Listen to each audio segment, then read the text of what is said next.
दोनों प्रणाम प्रभु जी। हरे कृष्णा। हरे कृष्णा। प्रणाम सबको। दोनों प्रणाम। प्रियंका माता जी हरे कृष्णा। हरे कृष्णा माता जी, दंडवत प्रणाम। हरे कृष्णा प्रभु जी, दंडवत प्रणाम। दोनों प्रणाम माता जी। प्रणाम सबको।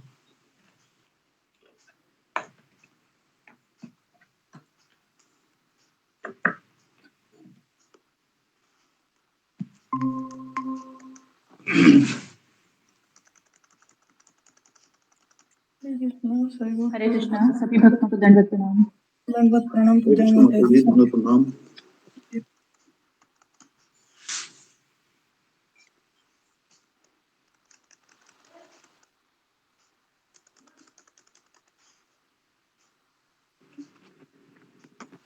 हरे कृष्ण प्रभु जी, दंडवत प्रणाम। हरे कृष्ण माता जी, दंडवत प्रणाम। दोनों प्रणाम प्रभु जी। हरे कृष्णा। सभी भक्तों के चरणों में दोनों प्रणाम।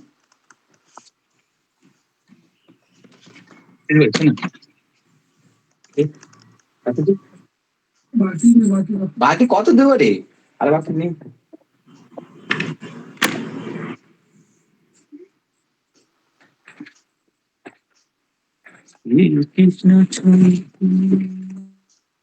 कृष्णा। सारे भक्त सारे वैष्णव के चरणों में मेरा दंडवत प्रणाम। दोनों प्रणाम माता जी। हरे कृष्णा जी। जी प्रभु जी, एक मिनट।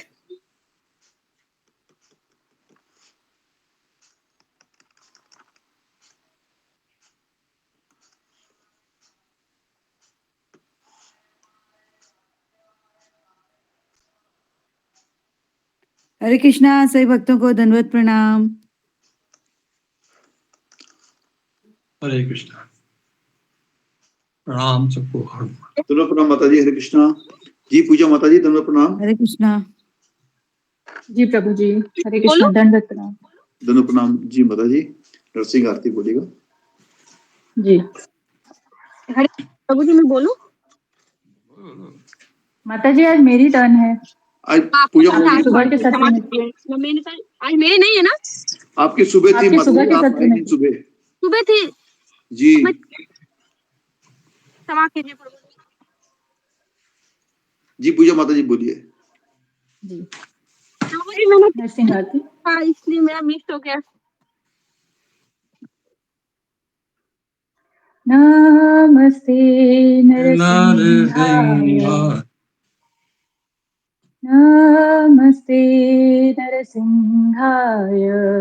प्रह्लादलाददायिने। हिरण्यकशिपूर्वक्षः। शीलटङ्कानखालाय। इतो नरसिंहा परतो नरसिंहा। यतो यतो यामि ततो नरसिंहा। बहिरे नरसिंहा हृदये नरसिंहा। नरसिंहमदिं शरणं प्रपद्ये।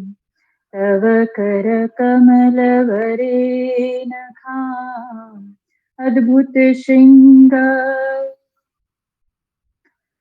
दलित हिरण्यकशिपूतनुभृङ्ग। केशवधृता नरहरिरूपा। जय जगदीश हरे। जय जगदीश हरे। जय जगदीश हरे। तव करकमलवरेणखा अद्भुत शृंग दलित हिरण्यकशिपूतनुभृङ्गम्। केशवधृता नरहरिरूपा। जय जगदीश हरे। जय जगदीश हरे। जय जगदीश हरे। नरसिंहदेव नरसिंहदेव नरसिंहदेव। जय नरसिंहदेव। जय प्रह्लाद महाराज। प्रह्लाद महाराज। प्रहलाद महाराज जय प्रहलाद महाराज जय जय प्रभुपाद प्रभुपाद प्रभुपाद जय जय प्रभुपाद जय जय गुरुदेव गुरुदेव गुरुदेव जय जय गुरुदेव। विघ्न विनाशक नरसिंह भगवान की जय। धन्यवाद, बहुत सुंदर माता जी, बहुत सुंदर। अब माता जी 10 नाम अपराधी बोल दीजिएगा। जी, भगवान नाम में होने वाले 10 नाम अपराध इस प्रकार हैं। पहला, भगवान नाम का प्रचार करने वाले महाभागवतों की निंदा करना। दूसरा, शिव ब्रह्मादि देवताओं के नाम को भगवान नाम के समान अथवा उनसे भिन्न समझना। तीसरा, श्री गुरु की अवज्ञा करना। चौथा, वैदिक शास्त्रों अथवा प्रमाणों का खंडन करना। पांचवा, हरे कृष्ण महामंत्र के जप की महिमा को काल्पनिक समझना। छठवां, पवित्र भगवान नाम में अर्थवाद का आरोप। सातवां, नाम के बल पर पाप करना। आठवां, हरे कृष्ण महामंत्र के जप को वेदों में वर्णित एक शुभ सकाम कर्मकांड के समान समझना। नौवां, अश्रद्धालु व्यक्ति को कृष्ण नाम की महिमा का उपदेश देना। 10वां, हरे कृष्ण महामंत्र के जप में पूर्ण विश्वास न होना और इसकी इतनी अगाध महिमा सुनने पर भी विषयासक्ति बनाए रखना। ध्यान पूर्वक जप न करना भी एक अपराध है। स्वयं को वैष्णव समझने वाले सभी भक्तों को इन नाम अपराधों से बचना चाहिए, जिससे जीवन की अभीष्ट सिद्धि शीघ्रातिशीघ्र प्राप्त हो सके। हरे कृष्णा। दंडवत प्रणाम। धन्यवाद माता जी, बहुत सुंदर।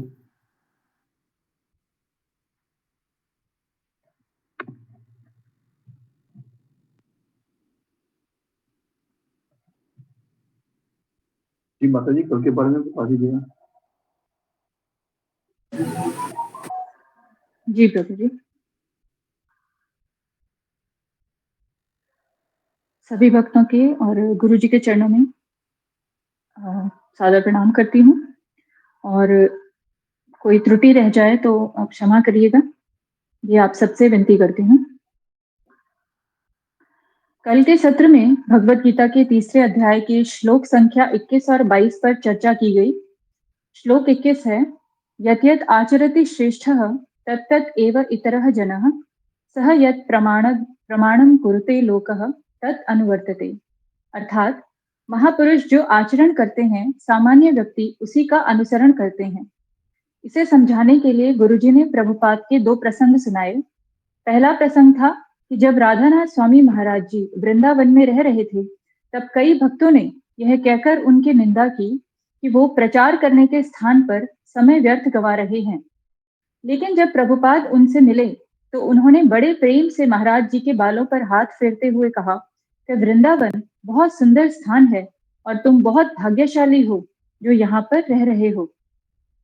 उनके इन शब्दों को सुनकर महाराज जी के हृदय में प्रभुपाद जी के प्रति सम्मान बहुत बढ़ गया। और दूसरा प्रसंग था कि एक बार एक स्त्री सुंदर श्रृंगार और वस्त्रों से सुशोभित होकर इस्कॉन आई, लेकिन वहां के भक्तों ने उन्हें देहात्म बुद्धि का समझा और इस कारण भक्तों से निंदा का सामना उन्हें करना पड़ा।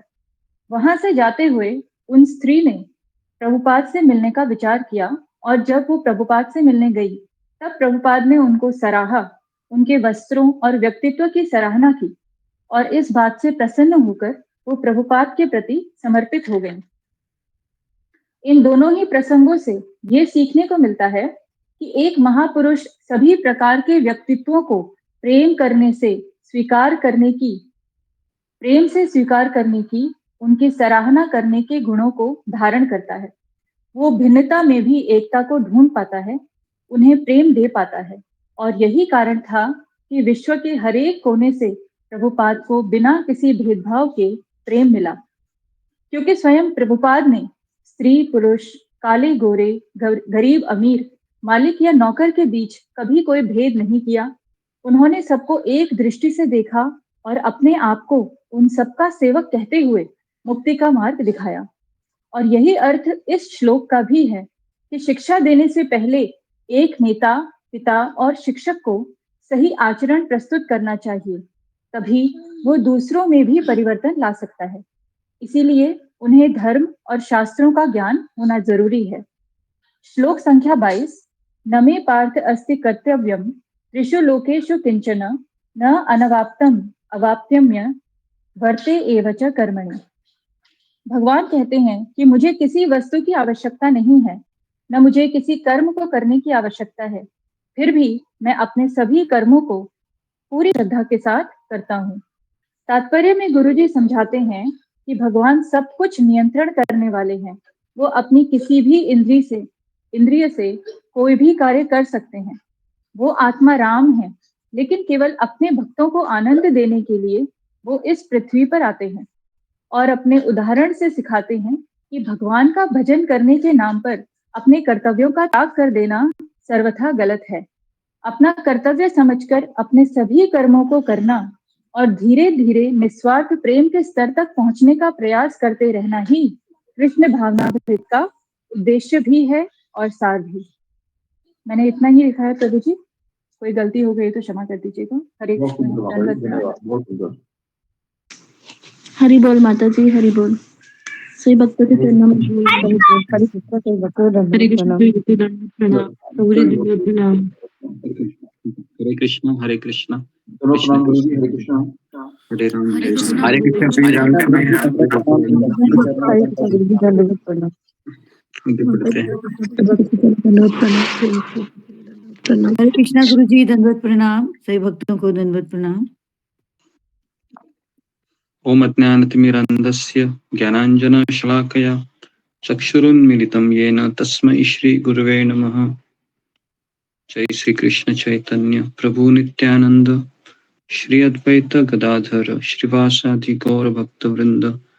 हरे कृष्ण कृष्ण कृष्ण हरे हरे, हरे राम राम राम हरे हरे। मुखं करोति वाचालं पंगुं लंघयते गिरिं यत्कृपा तमं वंदे श्री गुरु दीनतारिणं। हरे कृष्ण। तो कौन सा श्लोक शुरू था अशोक चावला? तो 23 नंबर करना है गुरु जी, अध्याय 3 23वां श्लोक गुरु जी। ओके, 23वां श्लोक जी, शुरू करते हैं। 23वां श्लोक।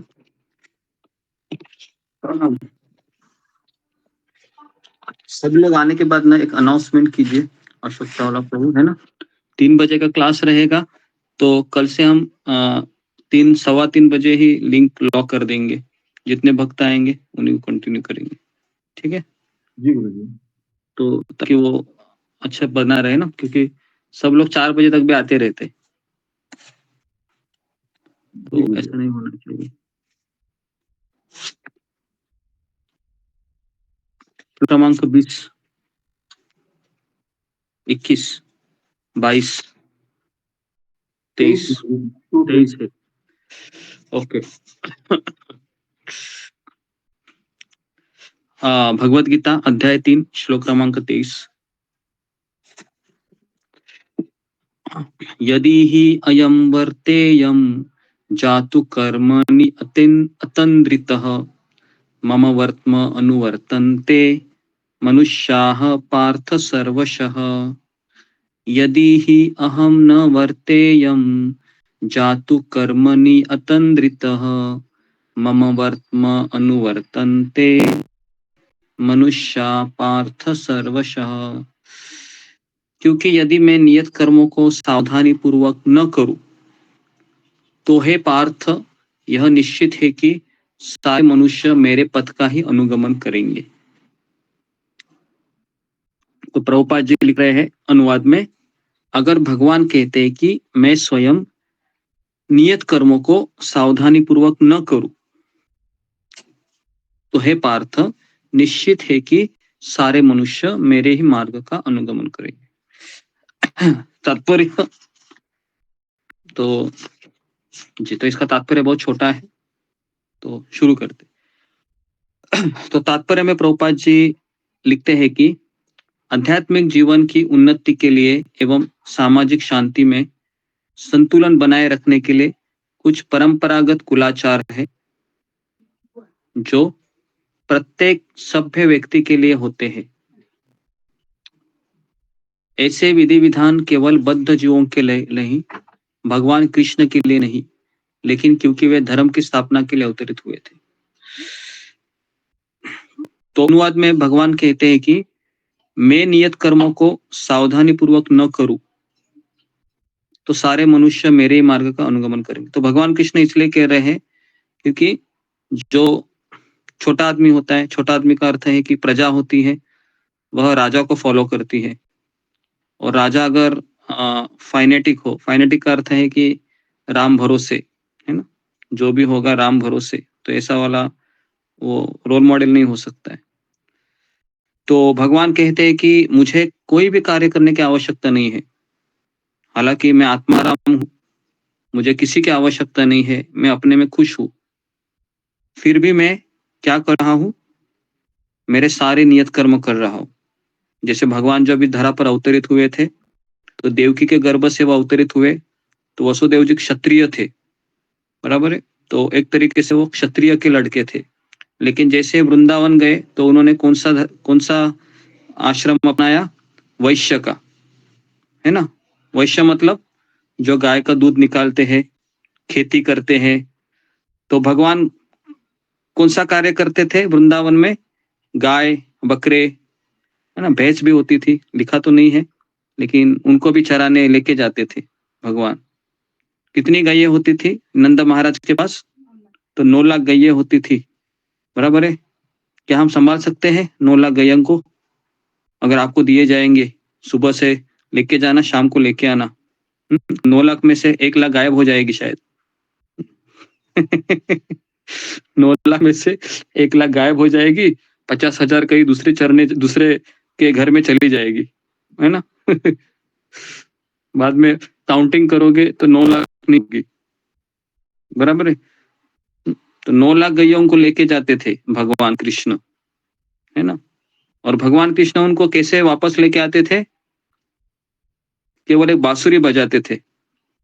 बांसुरी बजाने से सबको पता होता था कि अभी कृष्ण मुझे पुकार रहे हैं।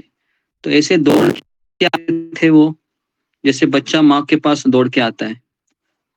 तो कहने का अर्थ है कि भगवान वैश्य बने, और फिर भगवान जब अक्रूर जी के साथ वापस मथुरा गए तो क्षत्रिय रोल निभाए, है ना। उसके बाद फिर वो 16,108 पत्नी से शादी की, बराबर है। उनके बच्चे कितने थे पता है आपको? हर एक पत्नी से कितने बच्चे थे उनको? 10 बच्चे थे, है ना? 10। हाँ, तो सोचो 16,108 गुणिले 10, तो 1 लाख, है ना। 1 लाख के ऊपर भगवान के बच्चे थे, है ना। और सबको नाश्ता मिलता था सुबह। नाश्ता, लंच, डिनर सब समय पे मिलता था, है ना, किसी की कमी नहीं थी, बराबर है। और सब के सब वहां पर, तो कितने कितने पिताजी थे पता है आपको? तो पिताजी भी 16,108 थे। क्योंकि कृष्ण है वह 16,108 रूपों में वहां पर अवेलेबल थे, ठीक है। तो ये भगवान इतने कर्तव्य को निभाए हैं, तो कर्तव्य निभाना चाहिए, भगवान है कर रहे। लेकिन सबसे बड़ा कर्तव्य क्या है? सबसे बड़ा कर्तव्य है कि भगवान की भक्ति करना, ये पहला कर्तव्य है हमारा। इस कर्तव्य को अगर हम निभाएंगे नहीं तो बाकी के कर्तव्य को तो हम जस्टिस नहीं दे पाएंगे, वो हमेशा हम भ्रमित रहेंगे। तो इसके लिए पहला कर्तव्य हमारा है कि कम से कम हमको आधा घंटा 1 घंटा उठने के बाद भगवान का नाम में हमारा मन लगाना चाहिए, चाहे हम कोई भी परिस्थिति में हो, चाहे सुख हो, दुख हो, ठंडी है, गर्मी है, जो भी कोई भी परिस्थिति हो। जाके फिर जो अन्य कार्य हम करेंगे दिन भर में, वो करने से हमें संतुष्टि मिलेगी। अभी लोग संतुष्ट क्यों नहीं हो रहे हैं कोई भी कार्य करते हैं? तो क्योंकि उठने के बाद क्या करते हैं, मोबाइल हाथ में लेते हैं, यूट्यूब में घूमते रहते हैं, और फिर माँ बोलती है कि बेटा 8 बजे है, अभी तो छोड़ दो मोबाइल को। नहीं बाद में। तो इस तरीके से ना उसको भूख लगती है, ना उसको प्यास लगती है, गोस्वामी बन जाता है वो, बराबर है। हाँ, गोस्वामी बन जाता है, उसको भूख नहीं, प्यास नहीं, नींद नहीं, तीनों के ऊपर विजय प्राप्त कर लेता है वो, है ना। तो तीनों के ऊपर विजय प्राप्त कर लेता है वो। गोस्वामी बनता है फिर, है ना, बराबर है। और उसको भी लगता है कि ऐसा मेरे साथ क्यों हो रहा है, पहले तो बहुत भूख लगती थी, है ना। तो इसके लिए जो व्यक्ति सुबह उठ के मोबाइल लेता है तो समझने का उसका दिन खराब जाने वाला है। तो इसके लिए सुबह सुबह क्या लेना चाहिए हाथ में, माला लेनी चाहिए, है ना। तो माला लेनी चाहिए हाथ में, ठीक है। तो हमारे भक्त ऐसे होते हैं कि कभी कभी, है ना, हाथ में माला होती है, दूसरा हाथ खाली रहता है ना, ये तो दूसरे हाथ खाली रहता है तो इसमें काम चलते रहता है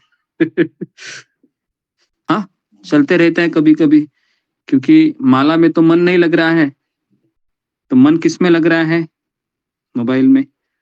तो सोचते हैं कि, है ना, एक माला करूंगा, थोड़ा सा एक मैसेज देख लूंगा, फिर दूसरा माला पकड़ूंगा और दूसरा मैसेज, तो इस तरह से 16 मैसेज हो जाते हैं। कितने लोगों का ऐसा होता है, फिंगर को रेज कीजिए। हाँ,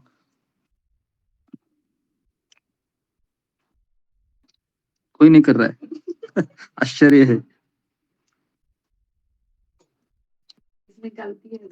हाँ।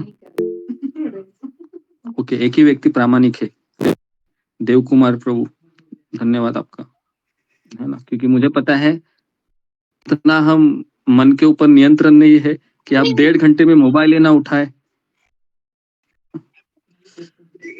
तो कम से कम 2 लोग हैं। ओके, तो इसके लिए मैं आपको कैमरा ऑन करके जपा करने के लिए कहता हूँ, पता है क्यों, ताकि, है ना, समझ में आ जाए कि क्या कर रहे हैं भाई, जपा कर रहे हैं या कहीं घूम रहे हैं।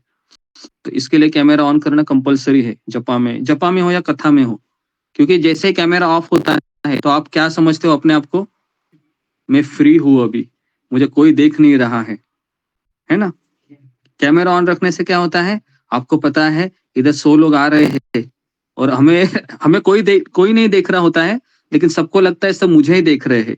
ये साइकोलॉजी है, पता है आपको। कैमरा ऑन रखने के बाद ऐसा लगता है कि कोई आपको नहीं देख रहा है, लेकिन हमें लगता है कि सब मुझे ही देख रहे हैं, तो इसके लिए आप अलर्ट हो जाते हैं, बराबर है। आपका हुलिया है, अच्छा करते हैं, है ना, होता है कि नहीं, इससे होता है। तो इसके लिए हमें कैमरा ऑन रखना चाहिए, किसी भी स्थिति में कोई बात नहीं, एटलीस्ट आपका मन तो लगा रहेगा 1 घंटे में, है ना, इस तरीके से। हाँ, तो आगे बढ़ते हैं।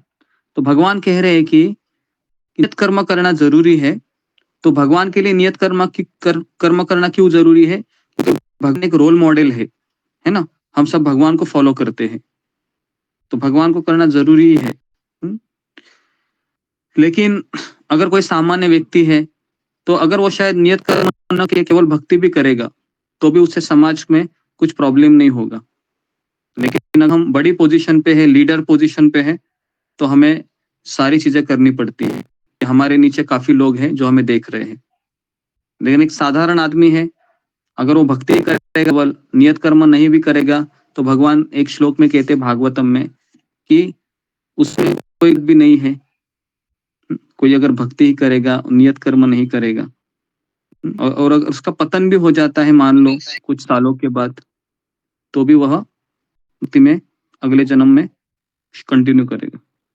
लेकिन अगर कोई सब नियत कर्म करेगा बहुत अच्छे से, लेकिन कभी माला ही नहीं उठाएगा, तो कहाँ जाएगा फिर वो नियत कर्म करके, वह, क्योंकि नियत कर्म करने से पाप तो चलते रहेंगे, तो इसके लिए वह नरक चला जाएगा या उसको 84 लक्ष योनि में जाना होगा। ओके, क्या हम 84 लक्ष योनि में जाके आए हैं, तो इसका उत्तर है हाँ, है ना।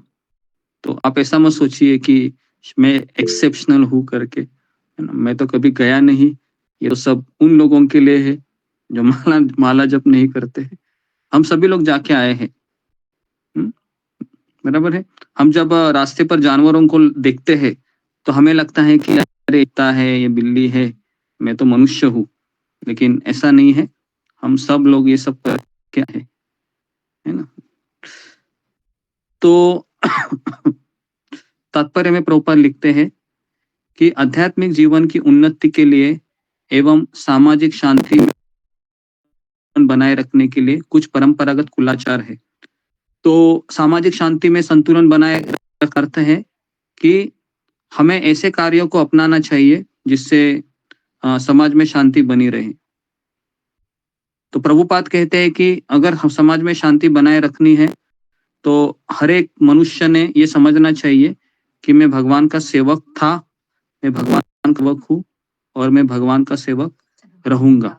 तो ये 3 चीजें उसको कन्विक्शन होना है इन चीजों में, है ना। अभी क्या हो रहा है समाज में, जैसे अभी भारत और चाइना है, चाइना वाले कि हम चाइनीज है, चाइना मेरी मातृभूमि है।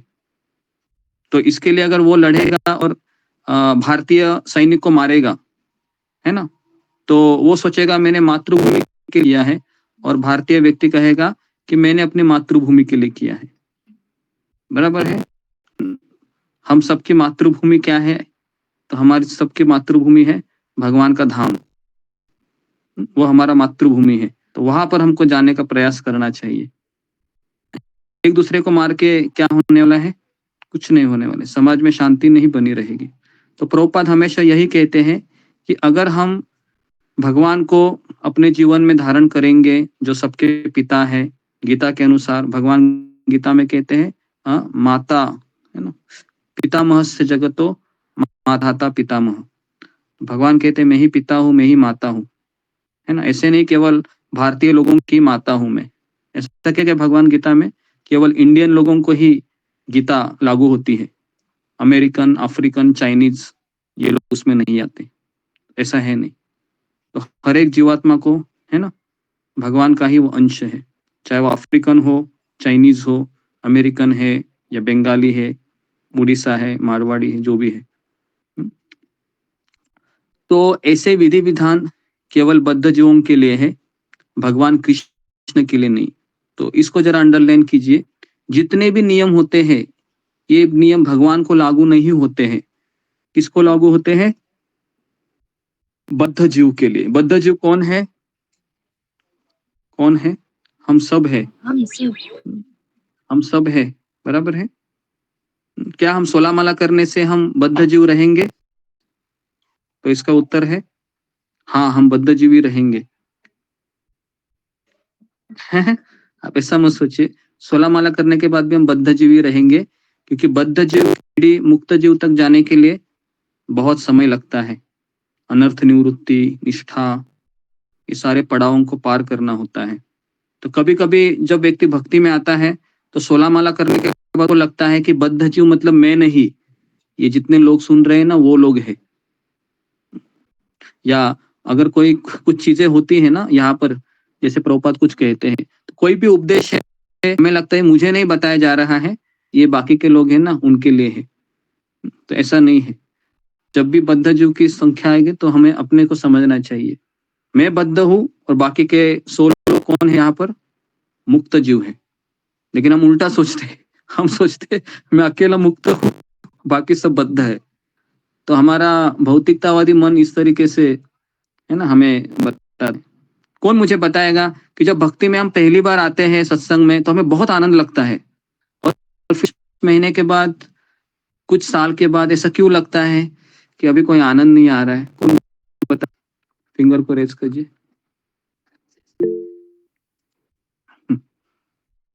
ममता पाल।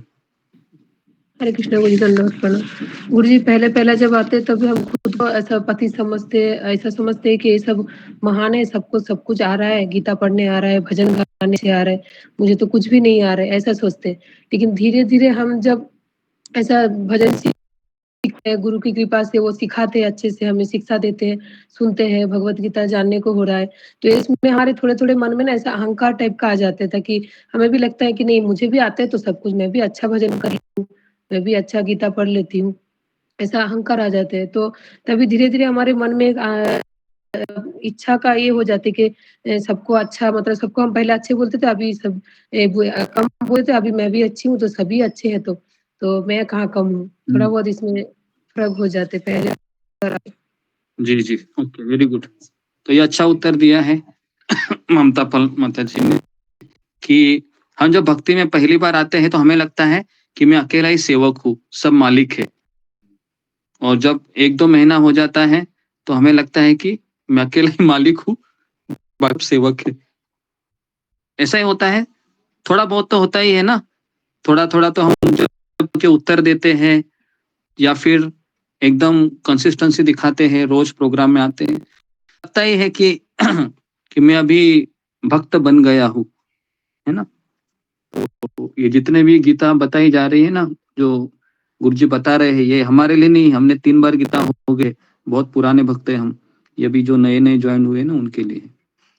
तो हाँ, तो ये सब है ना, धीरे धीरे आने लगते हैं। और ये बहुत डेंजरस है थॉट, इससे व्यक्ति को कभी आनंद नहीं आएगा, क्योंकि 25 साल 30 साल होने के बाद भी गौरांग प्रभु बता रहे थे कि मुझे अभी पता चल रहा है कि भक्ति का ABCD भी पता नहीं है, ये 30 साल के बाद पता चलता है ना। तो इसके ये हमारे जो वरिष्ठ भक्तों का ये अनुभव है, तो हमें कदापि नहीं समझना चाहिए कि मुझे सब आता है। भले ही आता भी होगा, लेकिन क्या हम उसको कर पा रहे जीवन में? नहीं, ये हम सबको पता है ना। भले आता होगा थ्योरेटिकली, लेकिन तो कुछ फॉलो नहीं कर पा रहे, तो इसका अर्थ क्या है? अभी भी हम वही पढ़ रहे। तो भगवान के लिए कोई नियम नहीं होते। जैसे अगर मान लो कि नरेंद्र मोदी है ना, नरेंद्र मोदी अभी 4 व्हीलर में बैठा है और अचानक जो सिग्नल है वो रेड हो गया, और नरेंद्र मोदी की गाड़ी ने क्या किया, सिग्नल को तोड़ दिया और चल गया, तो ट्रैफिक हवालदार वो सिटी मारेगा या नहीं मारेगा?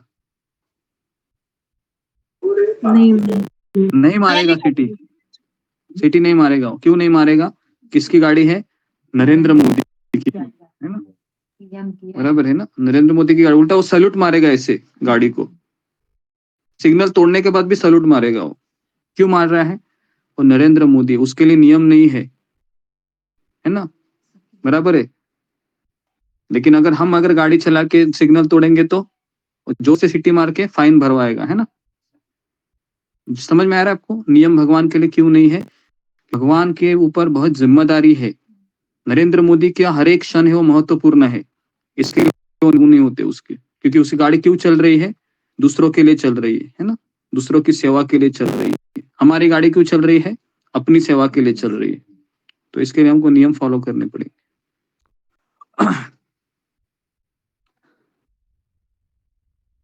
ओके, तो अन्यथा सामान्य व्यक्ति भी उन्हीं के पद चिन्हों का अनुसरण करेगा।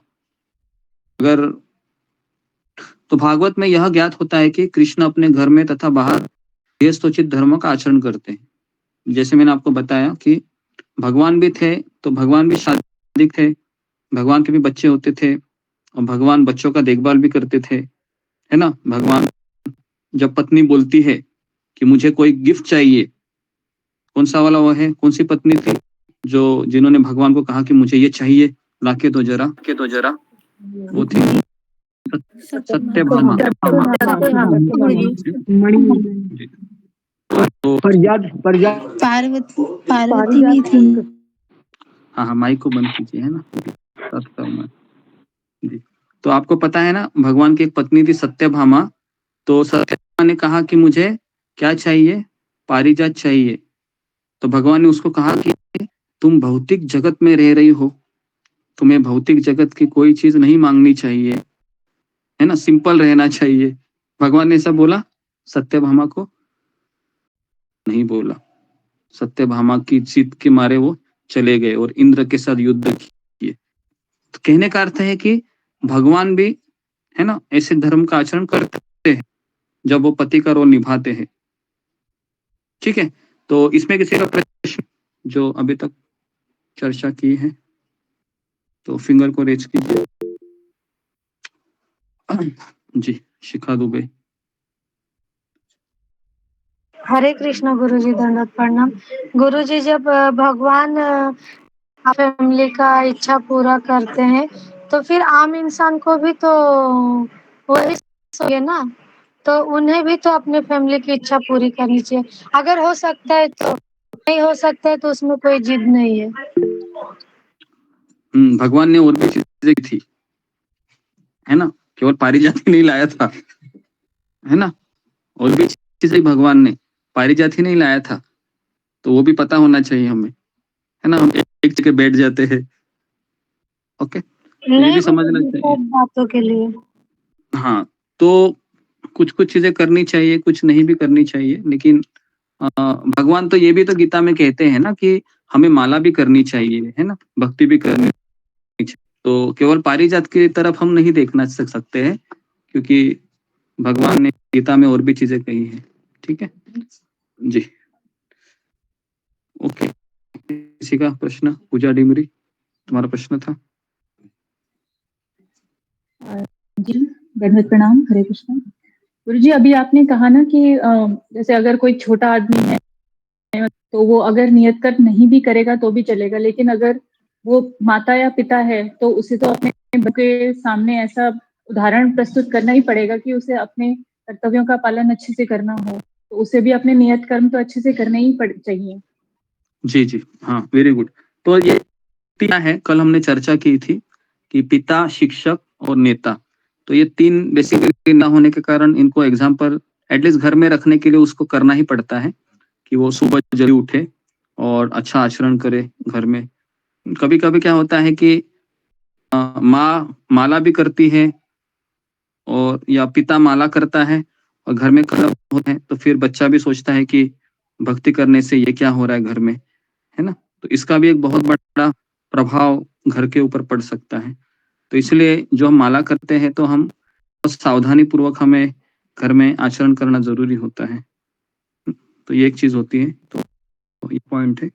तो और गुरु जी, एक और मेरा प्रश्न था बहुत बहुत टाइम से कि जैसे हम जो भगवान हैं वो तो जैसे प्रभुपाद ने इस नाम का संदेश पूरे विश्व में फैलाया, तो भगवान सभी के पिता हैं। और जो पृथ्वी है ये पहले एक छत्र राज्य होता था, इसको कहा जाता था। तो जितने भी देवी देवता हैं या जितने भी भगवान के अवतार हैं, उनका वर्णन खाली भारत के ही जगह पर क्यों हुआ है? क्या विश्व के किसी और स्थान में कोई अवतार नहीं हुआ भगवान का? जी, एक्चुअली ऐसा नहीं सारी है। जी, ऐसा नहीं है एक्चुअली कि जैसे अभी पहले परीक्षित महाराज के समय कि पूरे विश्व में वैदिक संस्कृति का प्रचार हुआ था। मलेशिया जाओगे वहां पर राम मंदिर आज भी पाए जाते हैं। मलेशिया है और ऐसे देश है। सऊदी अरेबिया में जाओगी तो वहां पर जो मक्का मदीना है वो शिव जी का मंदिर है बड़ा। तो कई जगह है ऐसे, लेकिन जो वैदिक संस्कृति है वह कलयुग शुरू होने के पश्चात केवल भारत तक ही मर्यादित हो गई फिर, क्योंकि फिर वो अलग शो में नास्तिकतावाद का प्रचार ज्यादा हो गया, है ना। वहां पर ये प्रमाण ज्यादा मिलते नहीं है। हाँ, प्रमाण इसलिए नहीं मिलते हैं क्योंकि उसके बाद फिर मुसलमान, क्रिश्चियन धर्म, बौद्ध धर्म का भी तो स्थापना हो गया ना। तो उसको फिर अलग अलग जो उनके संस्थापक आचार्य थे, जैसे मोहम्मद पैगंबर है के, है ना, यीशु ख्रिस्त है, पारसी के भी कोई है, जैन धर्म के हैं, तो इन्होंने फिर अपना फिलोसफी शुरू किया। तो इस तरीके से आज आप अगर इधर जाओगे जैसे चाइना में और आगे, तो वहां पर बौद्ध धर्म का प्रचार ज्यादा उस साइड में, है ना।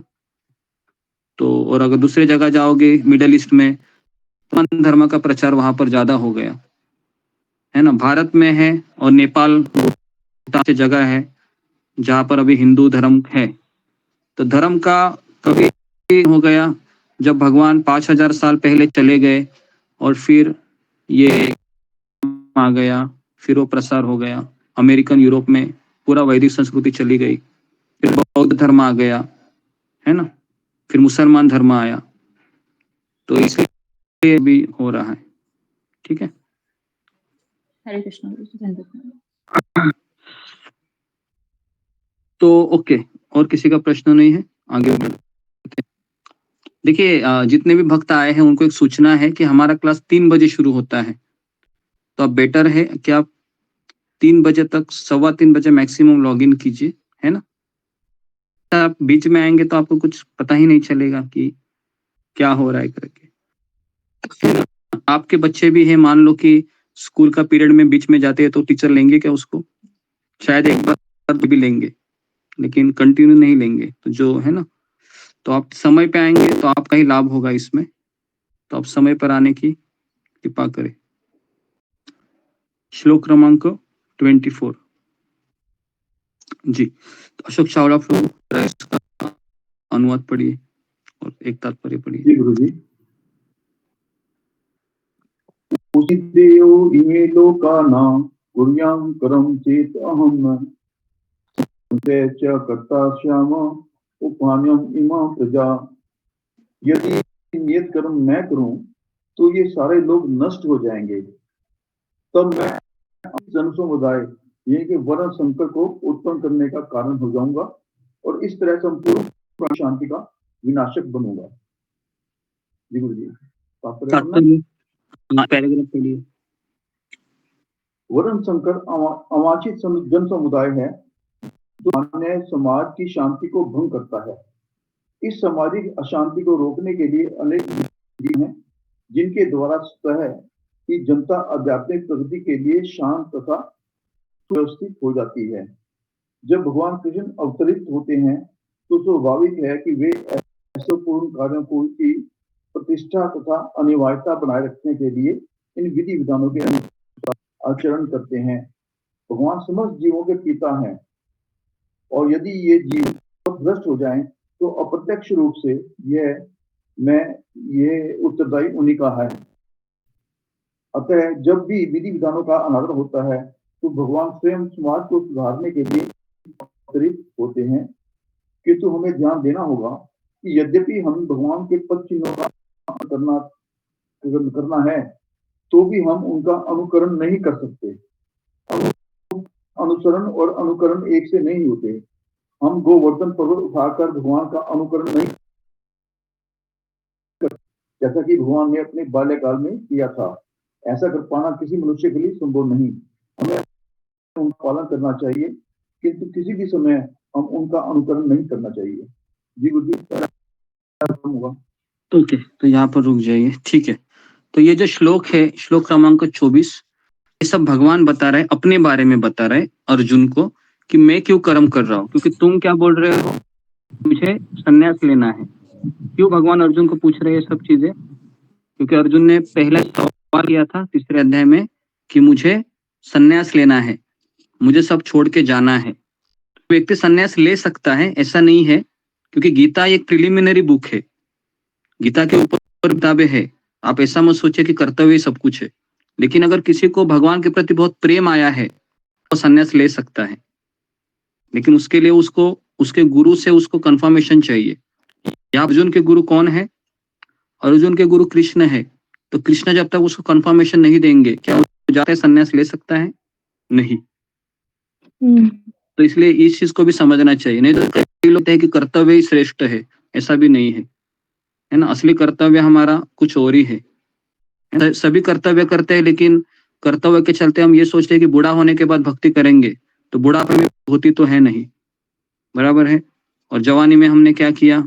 सब कुछ किया, सारे कर्तव्य किए, तो फिर हम कहाँ जाएंगे? फिर हम लैंड अप करेंगे बेसिकली 84 लक्ष योनि में, क्योंकि वो उसके लिए मनुष्य जन्म नहीं दिया था। मनुष्य जन्म तो कुछ और चीज के लिए मिला, हमने सुबह चर्चा की उसमें जी। तो इस तरीके से इसके लिए भगवान गीता में कहते हैं कि हर एक व्यक्ति भारत में है ना, अगर आप उसको पूछेंगे कि भगवान कौन, तो क्या होगा पता है? वो लंबा बड़ा प्रवचन देगा आपको कि मुझे पता है भगवान कौन है, बराबर है। और ये भी कहेगा कि मुझे लगता है कि संतोष ही भगवान है, क्योंकि मेरे सपने में आई थी वो और मेरा घर का सारा काम कर दिया जब से तो अभी उनका है, लेकिन शास्त्र के अनुभव को मैच नहीं होता है ये। कोई कहेगा कि साईं बाबा है सबका मालिक, वो मेरा अच्छा है ना। जब से शिरडी में गया हूँ, है ना, चारों चांद लग गए हैं जीवन में। तो हर एक व्यक्ति अपना अपना अनुभव बताएगा, लेकिन ये अनुभव मैच होने चाहिए, शास्त्रों से मैच नहीं होते। तो इसके लिए हमें जब तक आध्यात्मिक गुरु के हम सामने नहीं आते हैं, तब तक ये सारी चीजें के ऊपर हम भरोसा करते हुए इसी को धर्म मारकर जिंदगी भर चलते हैं। कई लोग ऐसे, बहुत लोगों को मिला हूं मैं, वो भक्ति का डेफिनेशन इस तरह से देते हैं कि उनको समझाना भी मुश्किल हो जाता है। फिर कैसे इनको समझाए अभी कि ये भक्ति नहीं है। तो भारत में खास करके ऐसे कई लोग हैं, बहुत लोग हैं भारत में जिनको कहेंगे कि धर्म क्या है, तो उल्टा वो आपको समझाएंगे। आता तो कुछ नहीं है लेकिन लंबा बड़ा प्रवचन देंगे भारत में खास कर। तो इसके लिए प्रभुपाद ने कहाँ जाना उचित समझा, मैं अमेरिका ही जाता हूँ, है ना, क्योंकि अमेरिका के लोग हैं वह अच्छे बच्चे थे, किसी को कुछ पता नहीं था। भारत में क्या है सब पता होता है ना, तो इसके लिए प्रभुपाद जी का कोई सुन भारत में प्रभुपाद जैसे अमेरिका गए बहुत अच्छे लोग मिले प्रभुपाद जी को, सब प्रभुपाद जी का प्रवचन सुना और कहा कि प्रभुपाद जी हम आपके शिष्य बनना चाहते हैं। और वो ऐसे शिष्य कि अपना मुल्क छोड़कर वो भारत आ गए। और भारत में कहाँ रह रहे थे वो, ऐसी जगह जहाँ पर मच्छर काटते थे, चूहे दौड़ते थे। सोच सकते हो आप कितना समय दिखाया। अमेरिकन लोग, आपने देखा होगा ना अमेरिकन लोग, जो टीवी में देखा होगा कैसे रहते हैं, उनका रहन कैसा होता है ना, उनको बहुत लग्जरी लगती है। तो एक बार जब राधा रासबिहारी मंदिर का निर्माण हो तो वहां पर प्रभुपाद के शिष्य को कहा कि आप यहीं पर रहिए। तो उनके शिष्यों ने कहा कि प्रभु जी यहाँ पर बेसिक चीजें भी नहीं है, नल से पानी नहीं आता है, शौचालय मुझे हम कहाँ जाए, यहाँ पर चूहे दौड़ते हैं, कभी कभी मच्छरदानी फाड़ कर अंदर आते हैं, सो नहीं पाते हैं, मच्छर काट रहे हैं, मलेरिया हो रहा है। प्रभुपाद क्या बोले, देखिए वाक्य बोले, आप सबको पता है वो प्रभुपाद क्या बोले कि आप शुद्ध होना नहीं, इतना ही बोले, बराबर है, इतना ही। क्या आप शुद्ध होना नहीं चाहते हो? तो फिर सारे शिष्य समझ गए कि मेरे को कुछ चाहते हैं, है ना। तो हम इतनी असुविधा हम क्या स्वीकार कर रहे हैं अभी इस मोमेंट में कि एटलीस्ट हमको सोने को नहीं मिल रहा है, मच्छरदानी में चूहे दौड़ रहे हैं, ऐसा तो नहीं हो रहा है ना। तो हमारे लिए अब हम भक्ति कर रहे हैं, बहुत आसानी से कर पा रहे हैं, लेकिन जो प्रभुपाद जी के शिष्यों ने जो त्याग बलिदान दिया है ना, उसकी गिनती कुछ और ही है। जी, तो ये टॉपिक मैंने क्यों उठाया था, क्या कॉन्टेक्ट इसके? जी, भारत में है ना, किसी को भी कुछ कहा जाए तो वो है ना बोलने लगता है। यहाँ से हमने टॉपिक को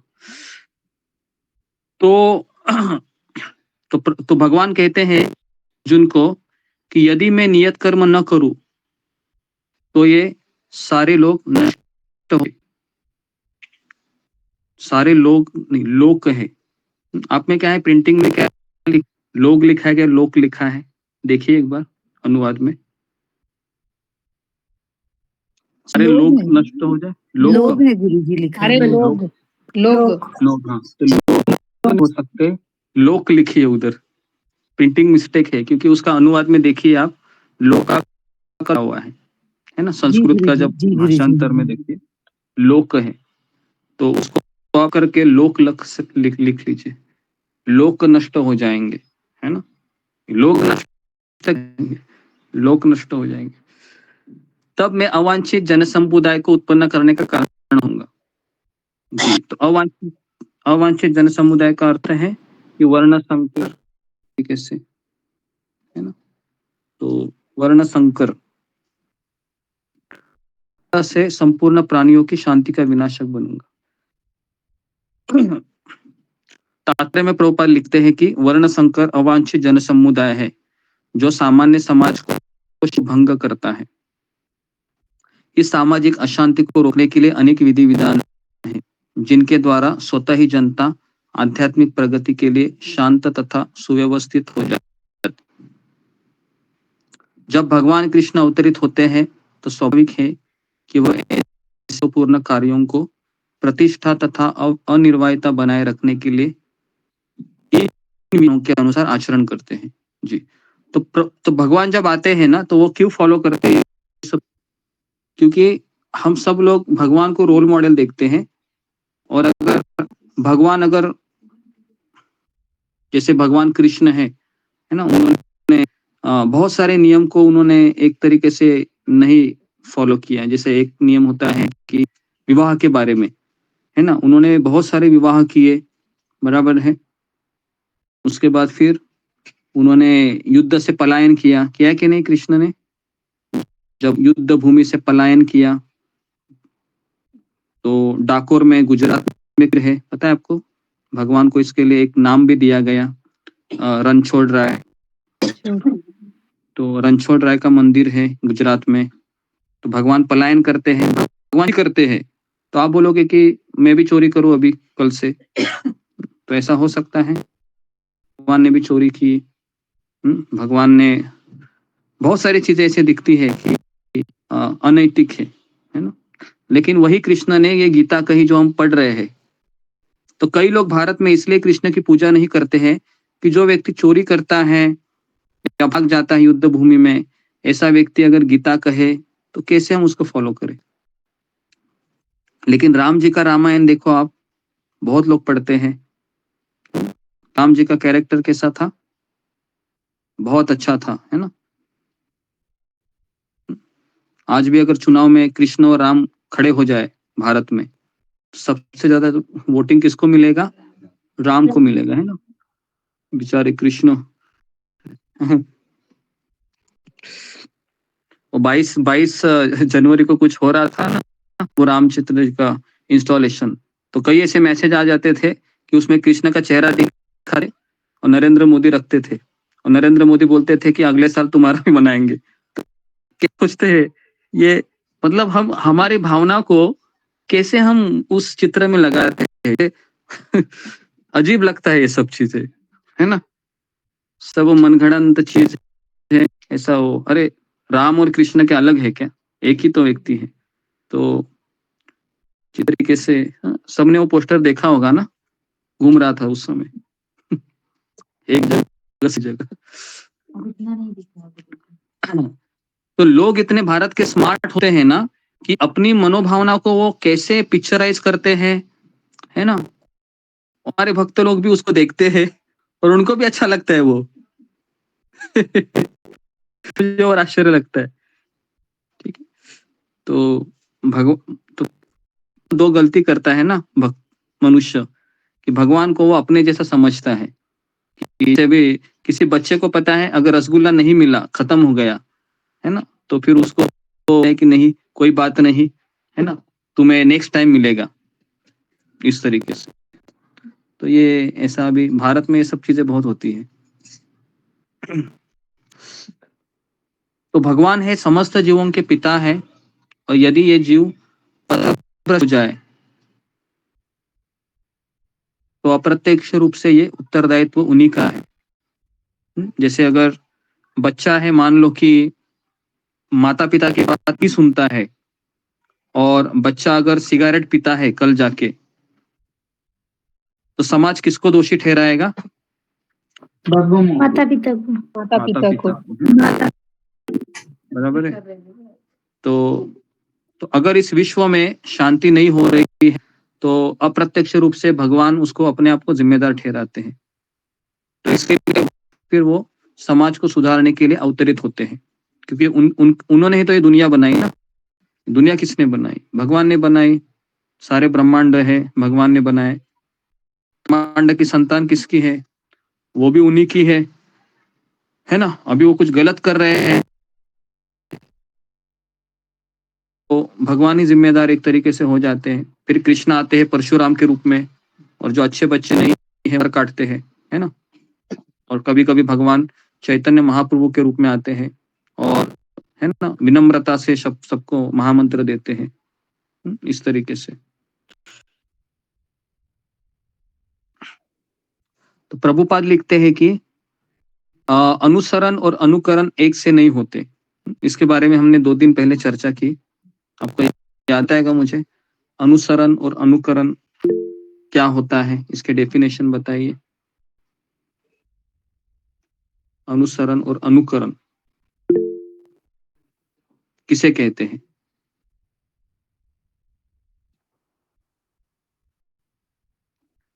जी मोहित कुमार दंड प्रणाम, सभी भक्त दंड प्रणाम। गुरु जी, अनुसरण का अर्थ होता है, अनुसरण का अर्थ कि भगवान श्री कृष्ण ने जो उपदेश दिया है, भगवान ने जो उपदेश दिया है, उनके उपदेशों पे चलना। जैसे गीता पे चलना। अनुकरण का अर्थ होता है उनकी तरह नकल करने का प्रयास करना। जैसे यदि कोई कहता है श्री कृष्ण भगवान जी ने 16 शादियां की थी, तो मैं भी 2 शादियां करूंगा, तो ये अनुकरण, लेकिन अनुसरण उनके उपदेशों में चलना अनुसरण होगा। कृष्ण का प्रणाम। ओके जी, सब लोग इसमें अग्री है इस उत्तर में? किसी का उत्तर है? ओके, तो अनुकरण मतलब जैसे डिक्टो कॉपी पेस्ट करना है ना, और अनुसरण मतलब बताए गए तो को फॉलो करना। ठीक है, तो अनुसरण करना बहुत आसान है और अनुकरण करना बहुत मुश्किल है। लोग क्या सोचते हैं कि हम राम जी का अनुसरण करेंगे और कृष्ण का अनुकरण करेंगे। तो कई लोग कृष्ण का अनुकरण करना चाहते हैं, बहुत लोग हैं ऐसे, कृष्ण का अनुकरण करना चाहते हैं, लेकिन कृष्ण का अनुसरण करना चाहिए, क्योंकि कृष्ण ने बहुत सारी चीजें की थी। कृष्ण ने केवल 16,108 किया था, लेकिन कृष्ण ने पुतना को मारा था, गोवर्धन उठाया था और दावा पी लिया था और कंस को मारा था, बहुत सारी चीजें की थी, बराबर है। तो राम और कृष्ण में एक फर्क है माइन्यूट, कौन मुझे बताएगा? दोनों ही विष्णु तत्व भगवान ही है, लेकिन दोनों में एक डिफरेंस है, राम और कृष्ण। जी, प्रीति अग्रवाल। हरे कृष्ण गुरु जी, धन्यवाद प्रणाम। गुरु जी, जो कृष्ण लीला पुरुषोत्तम है और जो राम है वो मर्यादा पुरुषोत्तम है। जी, ये एक उत्तर हो सकता है, और दूसरा उत्तर जो मेरे मन में है, जी साधमा। हरे कृष्ण गुरु जी, धन्यवाद प्रणाम। गुरु जी, दोनों में रस का फर्क है, रस अलग अलग है, लीला भी अलग है, रस भी अलग है, रस का भी बहुत है। ओके, रस के ठीक है। तीसरा जुम्मा गोराई। हरे कृष्णा गुरु जी, दंडवत प्रणाम, सभी को मेरा दंडवत प्रणाम। गुरु जी, जहाँ तक मुझे लग रहा है कि कृष्णा नियम तोड़ने के लिए फेमस है और राम जी उनकी जो जो नियम रक्षा करने के लिए फेमस है गुरु जी। हरे कृष्ण गुरु जी। भगवान के सामने कहोगे तो पता नहीं भगवान क्या करेंगे, भगवान नियम तोड़ते नहीं है, बनाते भी है। ओके जी, ये एक उत्तर हो सकता है। नेक्स्ट अनिल कुमार शर्मा। हरे कृष्ण प्रभु जी, दंडवत प्रणाम। जो भगवान राम है उनको पुरुषोत्तम कहते हैं, यानी पुरुषों में उत्तम है और मर्यादा में रहे हैं वो हमेशा। उन्होंने जो भी मर्यादा में किया है, पुरुषों की मर्यादा में किया है। और कृष्ण भगवान ने जो है वो जो काम किए हैं वो अलौकिक काम किए हैं, वो भगवान की श्रेणी में, भगवान के रूप में उन्होंने काम किया। जबकि भगवान राम ने कुछ भी किया ना, तो वो एक मनुष्य की तरह किसी से सलाह लेके, विभीषण से सलाह लेके किया। जबकि वो एक जगह कह रहे हैं कि लक्ष्मण जो है सारे 1 मिनट में मार सकता है, एक जगह उन्होंने ये कहा, और दूसरी जगह वो रावण को खेल खिलाते रहे और उसके बाद से सलाह लेके तब उसका वध किया। ठीक है, ओके। नेक्स्ट हरे कृष्णा प्रणाम गुरुदेव, सभी भक्तों को प्रणाम। गुरुदेव, कृष्ण जो है वो अवतारी हैं और भगवान राम अवतार हैं। और चीज ये है कि भगवान राम यहाँ हमें सिखाने के लिए आए हैं कि हमको रहना कैसे है यहाँ पे। भगवान कृष्ण जो है हमको जाना कैसे है ये सिखाते हैं, या भक्ति मतलब से जो है पालन करना चाहिए। हरे कृष्ण प्रणाम गुरुदेव, गलती क्षमा करिएगा। तो ये एक उत्तर हो सकता है कि अवतारी है, अवतारी मतलब अवतारों के स्रोत है, और राम है एक अवतार है। और एक दूसरा में मेरे मन में ये था कि कृष्ण है वो पूर्ण पुरुषोत्तम भगवान है, जिसमें 64 गुण होते हैं, है ना। विष्णु में 60 गुण होते हैं। राम जी है ना, उनमें कुछ 64 गुण नहीं होते हैं, ये भी एक डिफरेंस है। और लेकिन ये दोनों ही है, ठीक है, ऐसा नहीं है राम ही भी कृष्ण ही है, लेकिन रसों का थोड़ा अंतर है, जैसा किसी ने कहा। दूसरा है कि गुणों का अंतर है, जैसे कृष्ण में 4 एक्स्ट्रा गुण होते हैं, लीला माधुरी, वेणु माधुरी सुना है आपने, है ना। वेणु माधुरी मतलब कृष्ण बांसुरी पकड़ते हैं, प्रभु रामचंद्र पकड़ते हैं बांसुरी तो नहीं पकड़ते हैं, बराबर है। उसके बाद माधुरी, कृष्ण की बाल लीला आपने देखी है, राम जी की लिखी है, देखिए किसी ने, वाल्मीकि मुनि ने।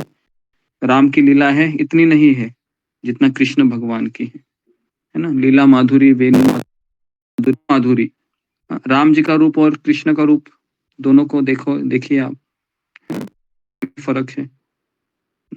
और चौथा कौन सा है, कौन सी माधुरी है, गुण, लीला माधुरी, रूप माधुरी, वेणु माधुरी और गुण। गुण में डिफरेंस है भगवान और राम जी की इसमें। लेकिन अगर कोई राम जी की भक्ति करेगा तो भगवत धाम जाएगा, चला जाएगा, है ना। वो साकेत धाम है, वैकुंठ और गोलोक के बीच में, वहां पर जाएगा प्रभु रामचंद्र जी। अगर आप वहां पर जाओगे आज अभी भी, तो वहां पर आपको सुग्रीव जी दिखेंगे, नल नील दिखेंगे, जाम्बुवन दिखेंगे। कभी कभी इच्छा होती है आपको रामायण पढ़ने के बाद, भाई इनको भी देखना था, कैसा इन्होंने, है ना, रामायण में इतना सुंदर सुंदर इन्होंने भगवान राम जी को सहयोग दिया, है ना। तो क्या कोई कृष्ण लीला का व्यक्ति राम जी की लीला में आ सकता है, फिंगर को रेज कीजिए। हाँ, कोई कृष्ण लीला में अगर कोई आकर्षित है तो रामलीला में आ सकता है। अशोक चावला प्रभु। जी गुरु जी, गुरु जी सभी वही होते हैं, कृष्ण के जो सहायक होते हैं, बादशाह होते हैं, तो वो सभी अवतार लेते हैं इकट्ठे।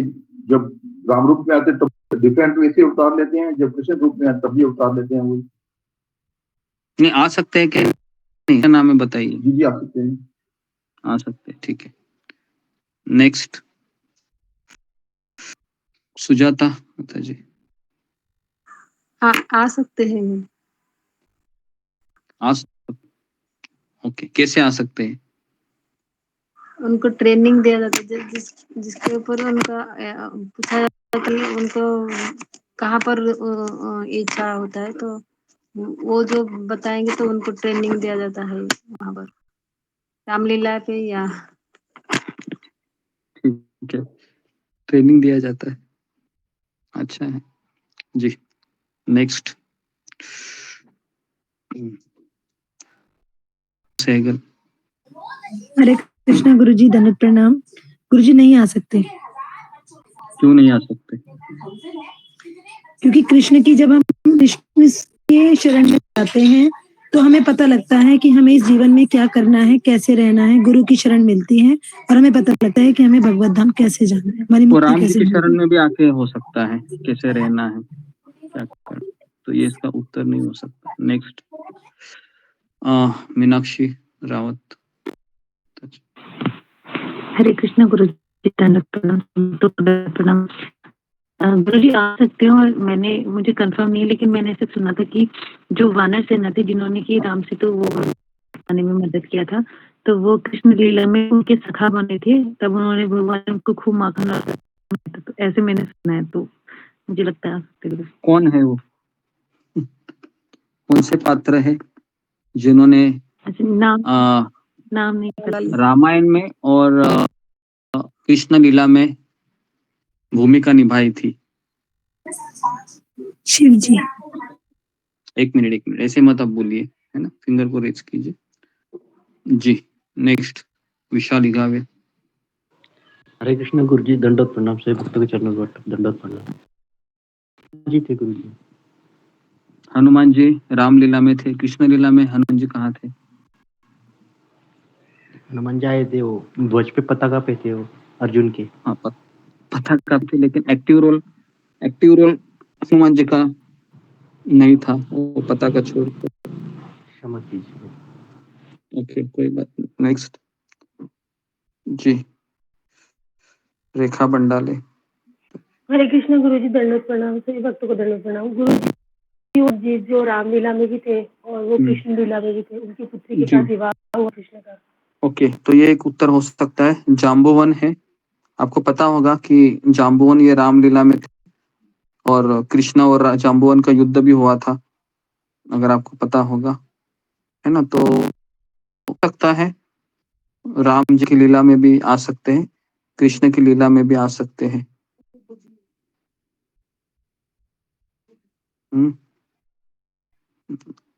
ओके, और कौन सा उत्तर है आपके पास? जी, तितली मिश्रा। हरे कृष्णा गुरुजी, दंडवत प्रणाम। मुझे लगता है बजरंगबली जो एक बार वो जो यक्ष को पानी पीने के लिए भीम जाते हैं, तो बजरंगबली का पूंछ रहता है काफी लंबा सा, तो वो बोलता है कौन है, रास्ते से हटो। तो उनको बजरंगबली ने भीम का जो घमंड तोड़ा था, तो वो मतलब रामलीला के पात्र कृष्ण लीला में दिखाई दिए हैं, महाभारत में। कृष्ण लीला में, महाभारत में थे वो। हाँ, महाभारत में, द्वापर युग में।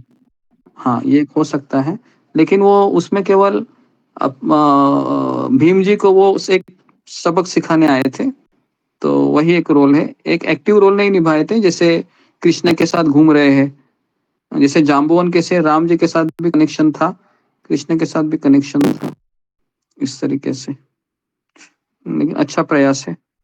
और गुरुजी, परशुराम जो है वो दोनों लीलाओं में है। जब धनुष तोड़ा था तो परशुराम जी वहां आते हैं और उधर वो भीष्म पितामह जी के जैसे गुरु बनते हैं, परशुराम जी। परशुराम जी रामलीला में हुए थे, कृष्ण लीला में परशुराम जी थे। जी थे गुरुजी, उनके गुरु थे भीष्म पितामह के। पितामह भीष्म के नहीं बोल रहा मैं, कृष्ण लीला में पितामह भीष्म। ओके जी, तो कुछ कुछ पात्र ऐसे होते हैं, जैसे एक बार गुरुजी बलराम जी नहीं हो सकते?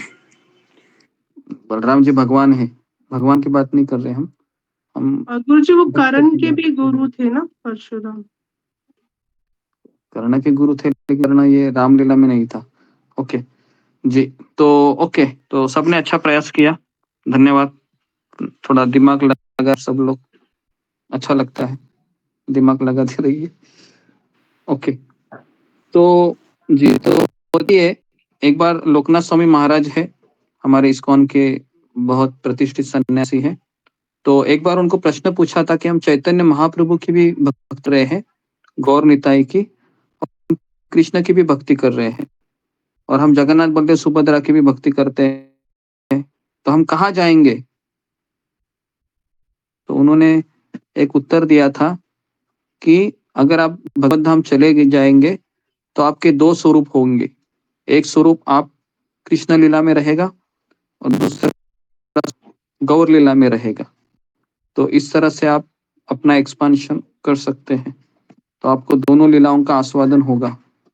लेकिन ये बहुत ऊंचा विचार है ना, अभी तक हम बहुत नीचे है ना, सुबह 4 बजे उठ नहीं पा रहे हैं, तो गौर लीला और कृष्ण लीला बहुत दूर है अभी तक, है ना। तो इसके लिए मैं ये बड़े बड़े चीजों में नहीं प्रवेश करता हूँ, क्योंकि हम सबको पता है कि हम कहाँ हैं। हम सुबह 4 बजे उठ नहीं पा रहे कि हम गौर लीला में जाएंगे, क्या हम कृष्ण लीला में हम नहीं जाएंगे, क्योंकि उतना तो मिनिमम होना चाहिए ना। हम तो ठंडी सहन नहीं कर पा रहे हैं।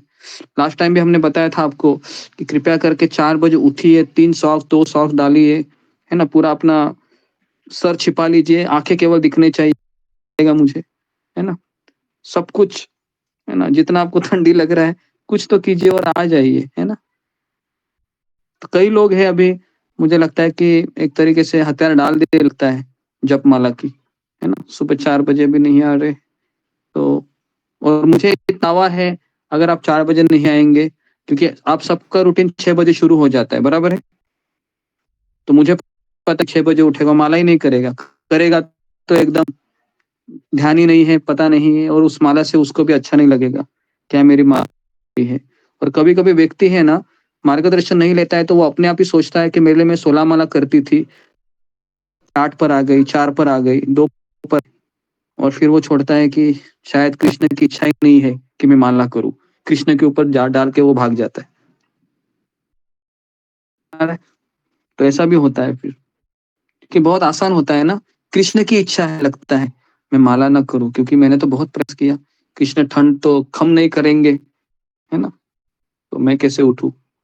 तो हम कृष्ण के ऊपर डाल देते हैं सब, है ना, और छूट जाते हैं। चलो छूट गई, मैं अभी छूट गया, क्योंकि मैं तो उठ नहीं सकता हूँ, है ना। कभी कभी लोग बोलते हैं कि मैं सब कुछ कर सकता हूँ, सुबह उठने का मत बोलिए मुझे।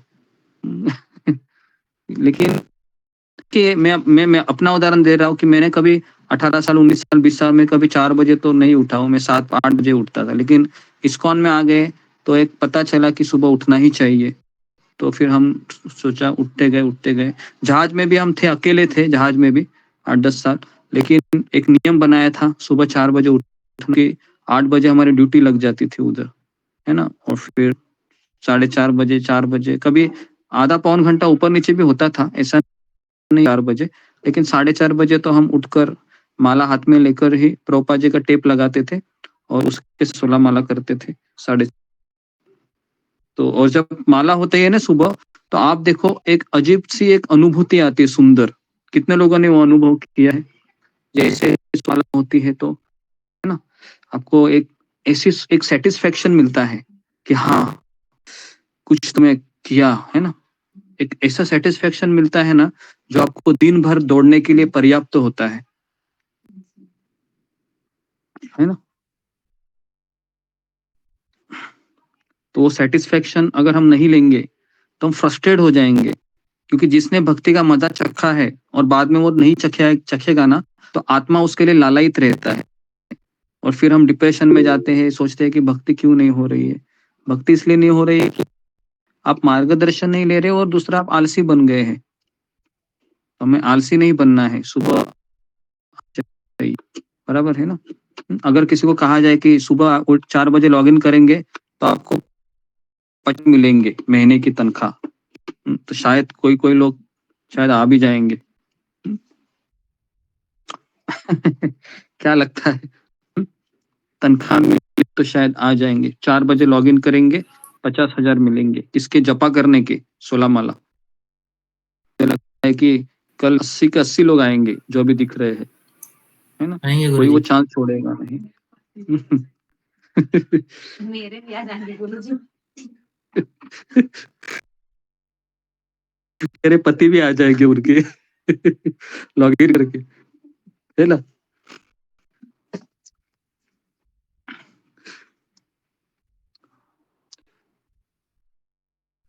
तो हमें अपना स्वार्थ पता है कहाँ पर है, बराबर है। तो पैसे 4 बजे क्या 3 बजे भी उठेंगे, ऐसा लगता है कभी कभी। 4 बजे तो बहुत कम है। तो लेकिन हमें ये समझना चाहिए कि पैसे से भी सभी क्या है कि मैं जन्म मृत्यु के चक्र से निकल रहा हूँ, बराबर है। मेरे पास कितना समय है? आप सब लोग 35-40 प्लस तो रहेंगे ही, कोई 30 प्लस है, कितने साल जीने वाले हैं? और 40 साल, 25 साल, है कि नहीं? अगर उतने साल अगर हम मंगल आरती करेंगे तो अच्छा ही है ना। एटलीस्ट इतने जन्म लेकर इतना सब, है ना, क्या बोल सकता, मेहनत करने से अच्छा है बार बार शादी करो, है ना, बार बार जन्म ले लो, बार बार पिता बनो, बार बार, है ना। ये करने से तो अच्छा है कि जो 30-40 साल पड़े हैं, है ना, मेरे खाते में, तो आ जाता हो 4 बजे। एटलीस्ट मेरा भविष्य तो उज्जवल है ना। क्या लगता है? मेरा भविष्य उज्जवल है। 4 बजे कैसे तो उठूंगा, है ना। और मैं बताऊं 6 बजे ना, आप देखो पहले तो आपको थोड़ा सा तकलीफ होता है, लेकिन जैसे लॉगिन किए ना आप नॉर्मल हो जाते हैं, बराबर है। आपको फिर नींद नहीं आएगी तो भी आप उसको पचा लेंगे। ऐसा होता है, कितने लोगों का ऐसा होता है।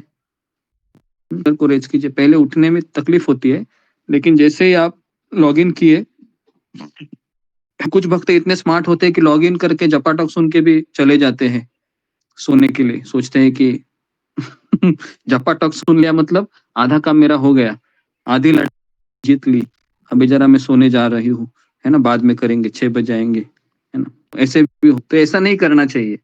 अगर आप जपाटक सुनते हैं तो आपको एनर्जी मिलनी चाहिए, किसके लिए? जपा करने की। अगर सो की एनर्जी मिल रही है जपाटक सुन के तो गड़बड़ है। तो एक नियम बनाना चाहिए कि उठ के मैं अपनी 16 माला करूं, क्योंकि प्रभुपाद कहते हैं कि जो व्यक्ति 16 माला नहीं करेगा तो उसका पतन निश्चित है। प्रभुपाद वो चला जाएगा भक्ति छोड़कर। तो हमें उतना तो हमें करना ही चाहिए ना, बराबर है। बिना खाए पिए हम रह सकते हैं, बिना सोए, उसके लिए हम बराबर टाइम निकालते हैं ना, खाने के लिए टाइम निकालते हैं, सोने के लिए टाइम निकालते हैं, बराबर है, घूमने के लिए टाइम निकालते हैं, लेकिन जपा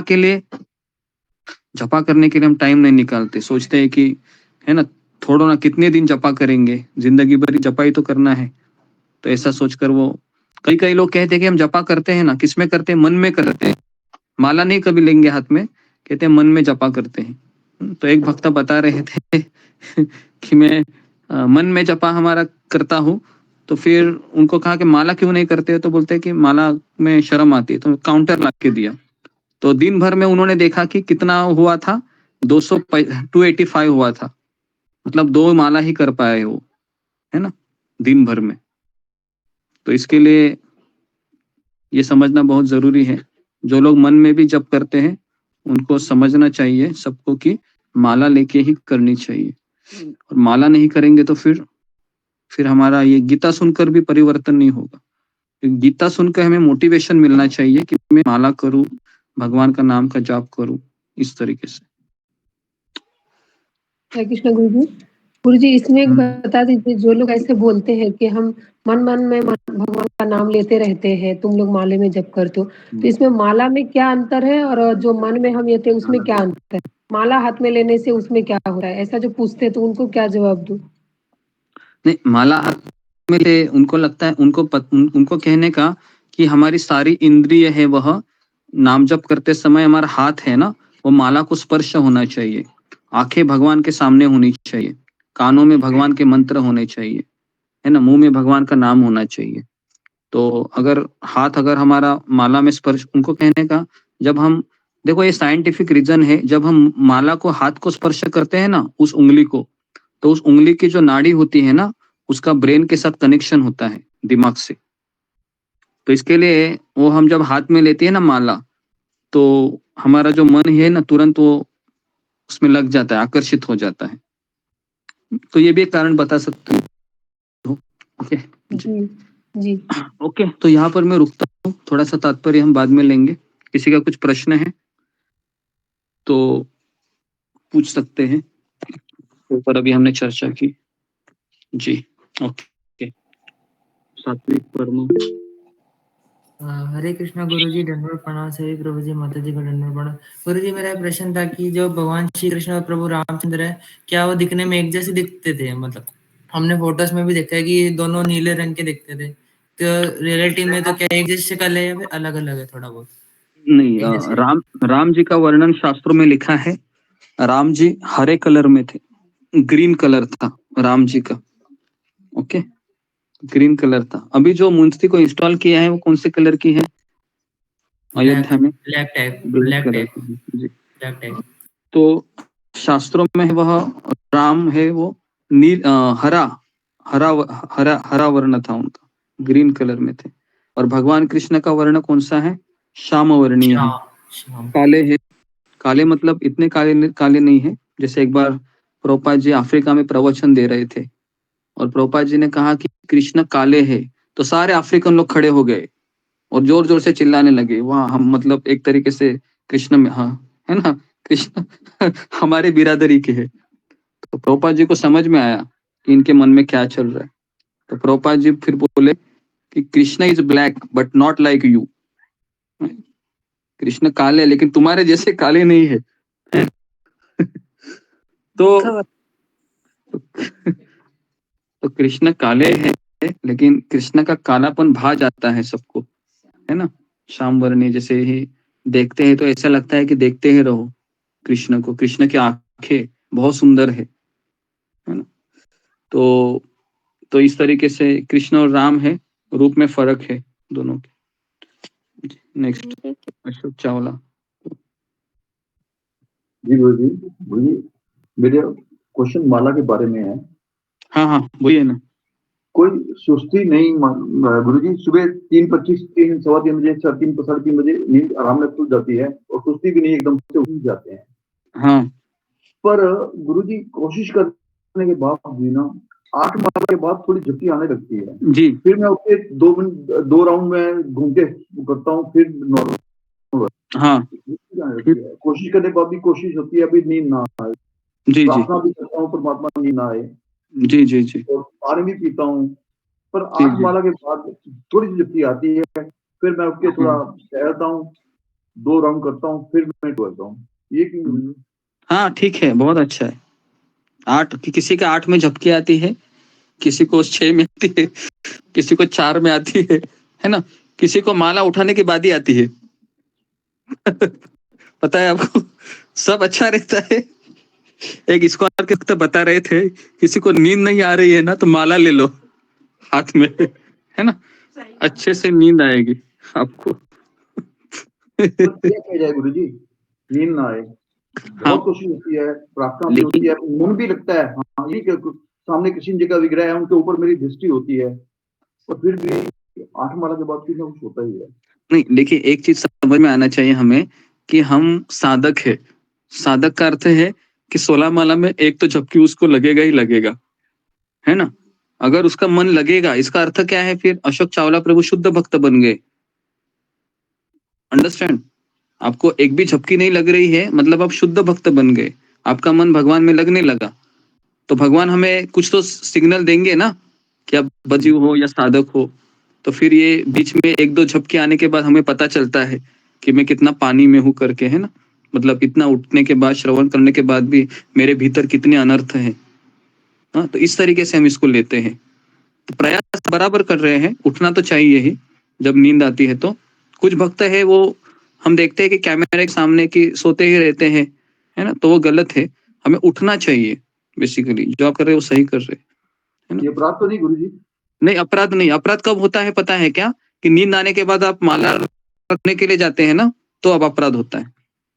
जी गुरुजी। तो हाँ, तो आप संघर्ष कर रहे हैं तो वो अपराध नहीं है, है ना? कुछ भक्त है वो सोचते हैं कि ज्यादा ही नींद आई है ना, तो फिर उसको काउंटर देखते हैं कि 8 माला हुई है। फिर वो सोचते हैं कि चलो 8 माला मेरी हुई है, अभी मैं सोने जा रही हूँ। और कभी-कभी बिस्तर भी एकदम बगल में ही रहता है। तो कभी भी बिस्तर के बगल में आप जपा मत, बहुत डेंजरस चीज है। क्योंकि कैमरा ऑफ करने के लिए कितना समय लगता है? 1 सेकंड। खट करके करेगा तो आप ऑफ हो जाते हैं, लॉग आउट भी तुरंत हो जाएंगे, है ना? और लॉग आउट होने के बाद सबको लगता है कि इसकी माला हो गई, लेकिन ऐसा नहीं होता है ना? जो लोग 6 बजे के पहले जाते हैं, मुझे पता है इनकी माला नहीं हुई है। एक तो नींद आई है, नहीं तो घर के काम रहेंगे, इस तरीके से। तो जो व्यक्ति प्रयास कर रहा है ना, मान लो, तो फिर वो अपराध में नहीं आता है। वो तो उल्टा भगवान उसको रिवार्ड देंगे कि अशोक चावला प्रभु को कितने अच्छे भक्त है ना? कि संघर्ष कर रहे हैं इतनी बुढ़ापे में भी, इस तरीके से। ठीक है, धन्यवाद गुरुजी। धन्यवाद। जी, नेक्स्ट मोहित कुमार। हरे कृष्ण गुरु जी, दंडवत प्रणाम। सर भक्त दंडवत प्रणाम। गुरु जी, एक बार आपने कहा था कि हमें नींद से बचने के लिए नींद मतलब दिन भर में 50% ही हर भोजन को, हर मील को 50% ही खाना चाहिए। एक बार आपने कहा था कि हमें नाश्ता दबा के खाना चाहिए। दोनों को कैसे समझे गुरु जी?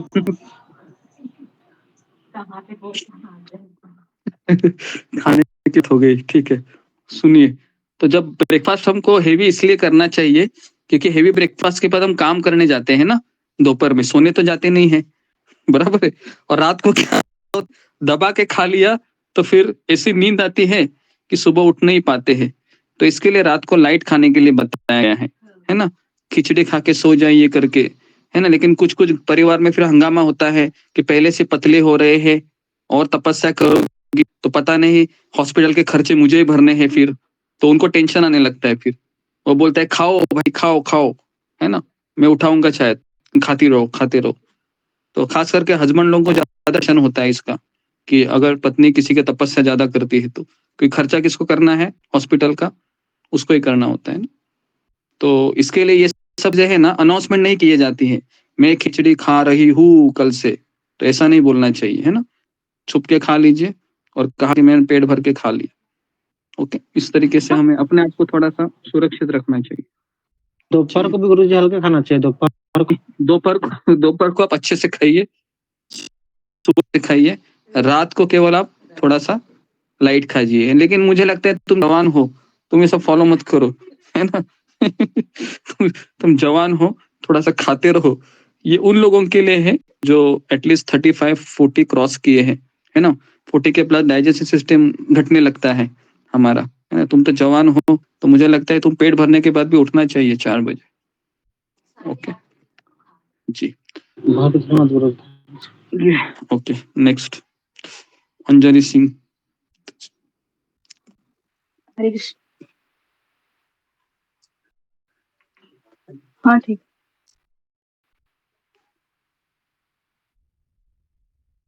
नेक्स्ट रीति दबास। हरे कृष्ण गुरुजी दंडवत प्रणाम। हरे कृष्ण सही भक्त को दंडवत प्रणाम। गुरुजी मेरा नहीं ये था गुरुजी, जैसे हम तपस्या करते हैं, जैसे व्रत रख लेते हैं और 4 नियम को पालन करते हैं जैसे, है ना।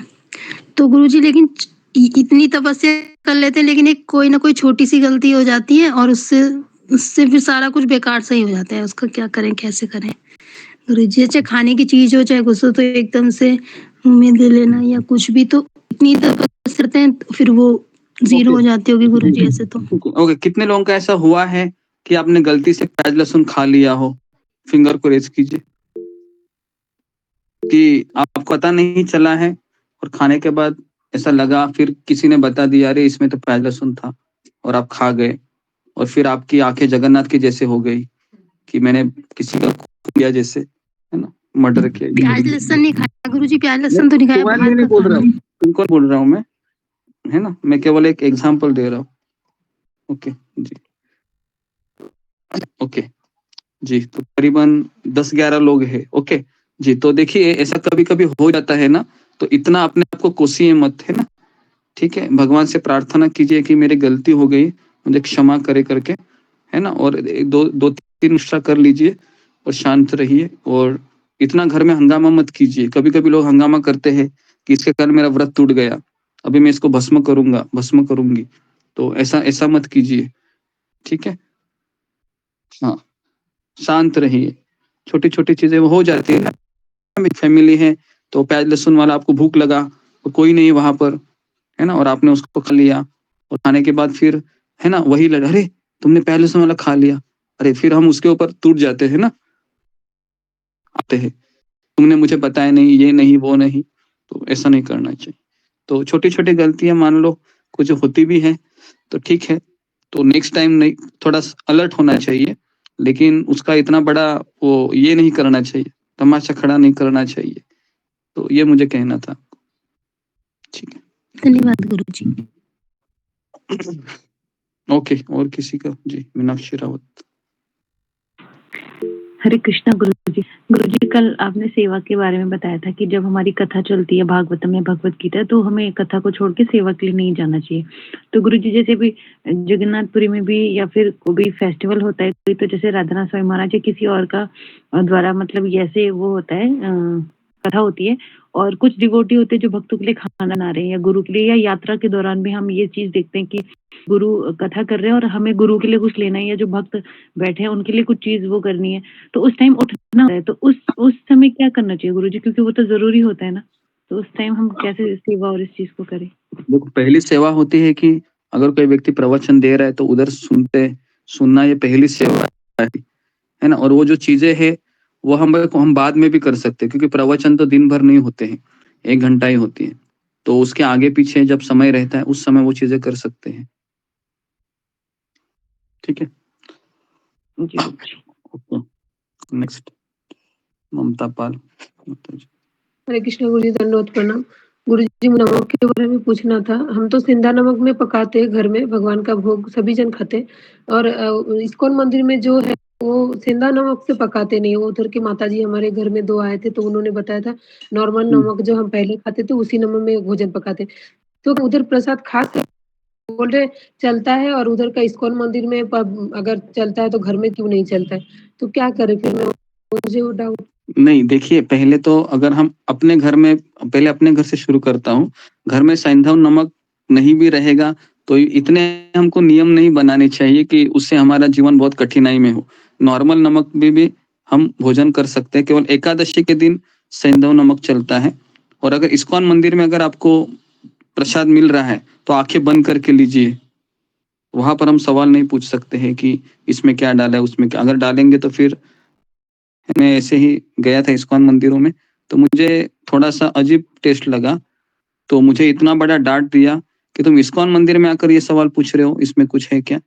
तो कहा कि अदरक का पेस्ट ज्यादा डाला, इसके लिए तुमको ऐसा लग रहा है।